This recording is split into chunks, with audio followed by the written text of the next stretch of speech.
Trump signed orders reinstating 25% tariffs on steel imports from all countries. It has begun. Car prices are about to skyrocket, and it is already too late to stop it. For years, the cost of vehicles has steadily increased, but now tariffs have thrown fuel on the fire, pushing prices to extreme levels. Dealerships are scrambling, automakers are panicking, and buyers are left wondering if they will ever be able to afford a new car again. So what does this mean for you? Should you rush to buy before prices get worse? Should you hold off and wait? And what about electric vehicles? Are they the way out of this crisis? Stay with me, because in this video we are breaking down everything you need to know and what you must do right now to stay ahead. The breaking point: car prices just went up overnight. Well, if you thought cars were expensive before, brace yourself, because things just took a turn for the worse. Overnight, the cost of buying a new car has skyrocketed, and it all traces back to one major decision: tariffs on imported auto parts and materials. President Donald Trump's latest trade move has thrown the entire auto industry into chaos, affecting everyone from manufacturers to dealers to everyday consumers. The announcement of new tariffs sent shockwaves through the automotive world. Almost immediately, automakers like Ford, General Motors, and Toyota responded with warnings about rising production costs. These companies rely on imported materials, particularly steel and aluminum, to build their vehicles. The sudden spike in these costs means manufacturers have no choice but to pass the burden onto consumers. And the reaction? Pure panic.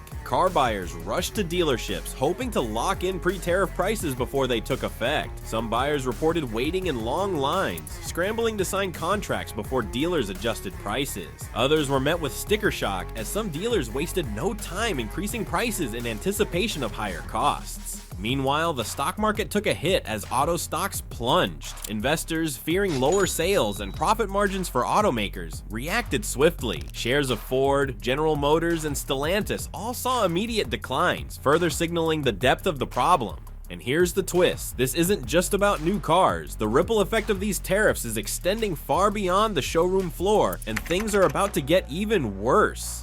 Why car prices are spiking, the math behind it. You won't believe how much more you'll have to pay for the exact same car. Tariffs may sound like a distant government policy, but for the average car buyer, they are hitting directly in the wallet. The cost of manufacturing a vehicle has just increased significantly, and here's why. The new tariffs include a massive tax on imported steel and aluminum, which are the backbone of car production. Automakers use thousands of pounds of these materials in every vehicle they produce. With the imposed tariffs, the price of raw materials has surged, adding an estimated $4,000 to $7,000 to the cost of an average car. Trucks and sport utility vehicles, which use more steel and aluminum, will be even harder hit. But it doesn't stop there. The auto supply chain is a global web, and parts for many American assembled cars cross international borders multiple times before the final product is assembled. This means that even vehicles made in the United States are affected. Engines, transmissions, electronic components. Many of these parts come from Mexico, Canada, or overseas. Each step of the process now carries a tariff-related surcharge, inflating costs further. The bottom line? It's not just luxury cars that are getting more expensive. Even entry-level vehicles will see price hikes, making car ownership more difficult for millions of Americans. And here's where things get even crazier. It's not just new cars getting hit. Used car prices just exploded, and here's why. Think you'll just buy used instead? Think again. The rising cost of new vehicles has sparked an unexpected surge in demand for used cars, and that demand is sending prices through the roof. With fewer people able to afford a new car, many have turned to the used car market. But with so many buyers flooding in at once, the prices of used cars have jumped overnight. Some 2-year-old models are now selling for more than their original sticker price. That's right, the depreciation rule that normally applies to cars is being completely flipped upside down. Dealers are also capitalizing on the frenzy, marking up their used car inventory under the excuse of market adjustment fees. What used to be a $10,000 sedan is now listed for $12,000 or even $15,000 simply because demand is so high. Buyers desperate for an affordable option are left with few choices. Rental car companies are making the most of this situation too. With demand skyrocketing, they are selling off their fleets at record high prices. This is a drastic shift from the norm, where rental companies typically offload used cars at a discount. Now they are charging premiums, further tightening supply. And just when you think it couldn't get worse, automakers are facing a crisis of their own. Automakers are in full-blown crisis mode. Ford's chief executive officer just sounded the alarm. And it's worse than you think. The ripple effects of these tariffs have thrown the industry into disarray, and major manufacturers are scrambling to adjust. Automakers are now forced to rethink their entire strategy. Some companies like Ford, General Motors, and Stellantis are looking at drastic cost-cutting measures to stay afloat. Layoffs are becoming a real possibility, with thousands of workers in key manufacturing states at risk. In some cases, factories may even shut down, sending shockwaves through the workforce. Delays in model releases are also on the table. Several upcoming models slated for the next production cycle may be postponed due to cost uncertainties. If you were expecting to see the latest vehicles rolling out in showrooms next year, you might have to wait much longer than expected. Some automakers are even considering shifting production outside the United States. This is the exact opposite of what the tariffs were intended to achieve. Instead of keeping jobs in the country, manufacturers may find it cheaper to move operations overseas to sidestep high material costs. The long-term impact: fewer American-made cars, more reliance on international factories, and fewer jobs at home. And that brings us to the real question: who's actually benefiting from all of this? What Trump's really trying to do? At first glance, this might seem like a win for American manufacturing. The idea of bringing jobs back, strengthening domestic industries, and reducing reliance on foreign materials sounds like the perfect economic strategy. But here's the problem: tariffs rarely work the way politicians claim they will. Instead of boosting the economy, they often create more problems than they solve. Trump's stated reason for imposing auto tariffs is simple. He argues that increasing the cost of imported materials, such as steel and aluminum, will force automakers to shift production back to the United States. This, in theory, should lead to more jobs, greater economic stability, and a resurgence of American manufacturing. But history tells a different story. Tariffs operate as a tax on imports, but instead of hurting foreign manufacturers, they usually end up burdening consumers and industries that rely on those materials. Automakers in the United States do not just build cars from start to finish within national borders. Many parts cross international lines multiple times before final assembly. When steel and aluminum become more expensive due to tariffs, the cost increase gets passed down at every step of the supply chain. The political strategy behind this move is clear. Tariffs appeal to a specific voter base, one that believes in economic nationalism and views foreign competition as a threat. By pushing this policy, Trump positions himself as a champion of the working class, even though the reality is far more complex. Many of the jobs that left the United States were replaced by automation, not foreign labor. Higher costs on raw materials do not automatically lead to more hiring. In many cases, they result in companies cutting jobs to offset losses. Economic data from previous tariff implementation shows that these policies often backfire. When similar tariffs were imposed in past administrations, they led to short-term gains for a few industries but caused long-term damage across the broader economy. The steel tariffs of the early 21st century, for example, temporarily boosted domestic steel production but resulted in massive job losses in industries that relied on steel as a raw material. Automakers, appliance manufacturers, and construction companies all suffered, and consumers ultimately bore the cost through higher prices. But if this isn't helping the average American, then who's cashing in? The real winners and why it's not you. Follow the money and you'll see who's really behind this. While tariffs are being sold as a way to protect American workers, the reality is that a few key industries are profiting at everyone else's expense. The biggest winners? The steel and aluminum industries. Tariffs create artificial demand for domestically produced materials. With imported options becoming more expensive, American steel and aluminum producers can raise their prices without fear of competition. These companies are not operating under normal market conditions. They are benefiting from government intervention that forces manufacturers to buy their products at inflated prices. This is not about free market competition. It is about creating a controlled market where a few industries benefit while everyone else pays more. Lobbyists played a significant role in pushing for these tariffs. The steel industry, in particular, has spent millions on lobbying efforts to secure these protections. This is not about saving American jobs. It is about securing massive corporate profits. The executives of these companies are not concerned about the struggles of automakers or consumers. They are focused on maximizing shareholder value, and these tariffs allow them to do exactly that.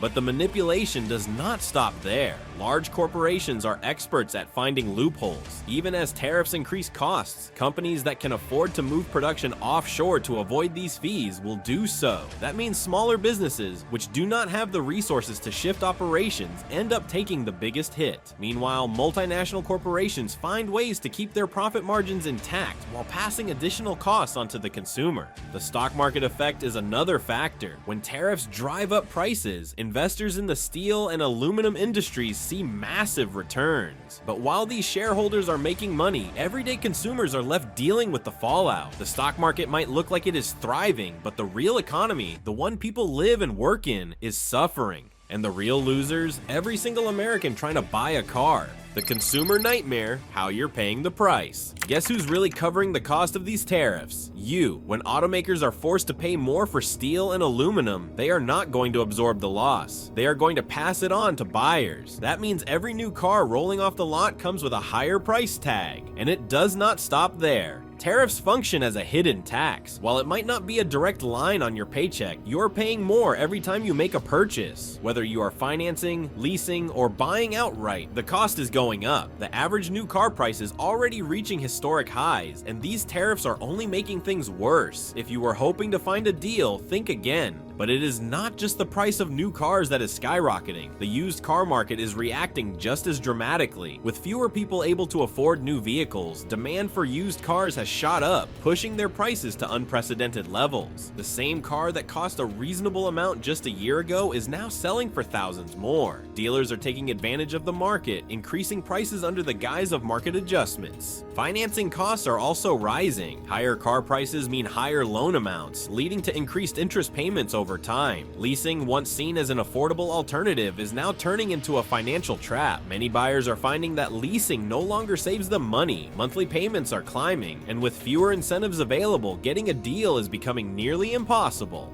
But the worst part, this isn't just a short-term problem. This won't go away, the long-term fallout. If you think this is just a rough patch, there is some bad news. The damage from these tariffs will not disappear overnight. History shows that once tariffs are in place, they are rarely removed quickly. Even if a new administration reverses them, the economic impact lingers for years. Automakers are not going to simply go back to business as usual. The longer tariffs remain in place, the more they adjust their operations. This could mean permanently shifting production overseas, cutting jobs, or eliminating certain vehicle models to focus on higher margin products. Once these changes are made, reversing them is not easy. Can tariffs be undone? Technically, yes. Politically, it is far more complicated. Trade policies are deeply tied to diplomatic relations, and removing tariffs often requires negotiations that take years. In the meantime, consumers are left dealing with the consequences. And now, the global stage is about to heat up.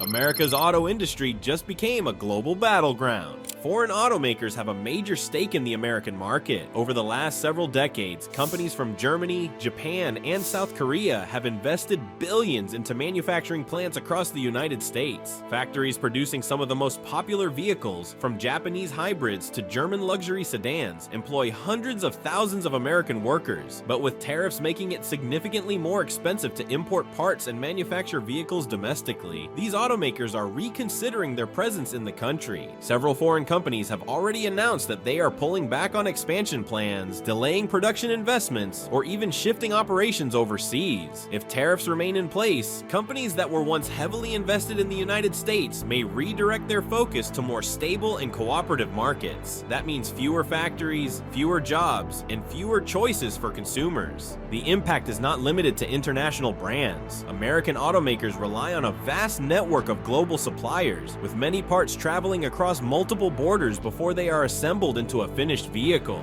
When tariffs disrupt these supply chains, costs skyrocket and production efficiency collapses. The result? Higher vehicle prices, production slowdowns, and a ripple effect that could devastate an industry that employs millions of people. At the same time, the global automobile market is shifting. Countries that once relied on imports from American manufacturers are now considering domestic alternatives. With trade barriers making American cars too expensive, foreign markets are rapidly investing in their own auto industries, pouring resources into electric vehicle production, new manufacturing plants, and alternative suppliers. What began as a push to strengthen domestic production has instead accelerated America's decline as a dominant force in the automobile industry.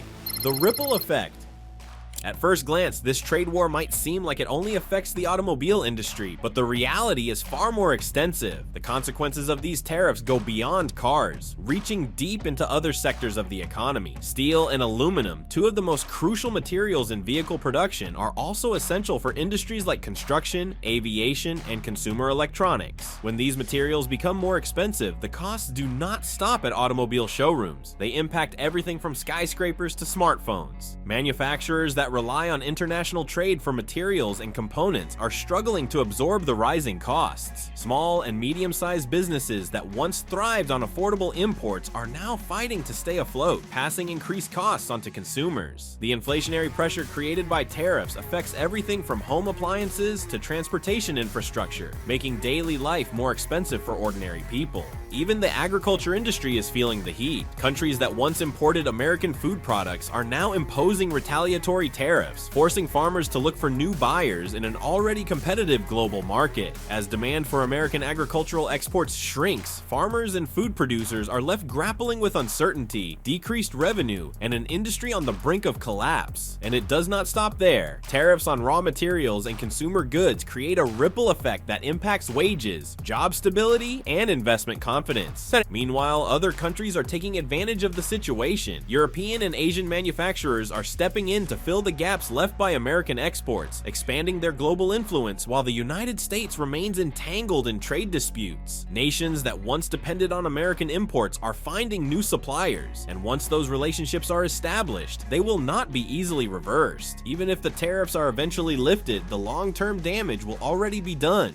The growing divide between economic giants. It is no longer just a battle of tariffs, it is a battle of global influence. Major economic powers are positioning themselves for dominance, and the United States is increasingly finding itself isolated. China, which has long been a manufacturing powerhouse, is using this trade war as an opportunity to strengthen its economic ties with other nations. While the United States imposes tariffs, China is expanding trade agreements, securing new supply chains, and building stronger relationships with European and Asian economies. At the same time, the European Union is actively pursuing trade deals with countries that were once key American partners, further marginalizing the United States in global commerce. The consequences of this shift will be felt for decades. The United States, once at the forefront of global trade, is now facing an uphill battle to maintain its position. If it continues down this path, the country risks losing influence, economic power, and the ability to dictate global trade policies. And as America isolates itself, other nations are stepping into the leadership vacuum, forming alliances that could reshape the global economy in ways that leave the United States struggling to keep up.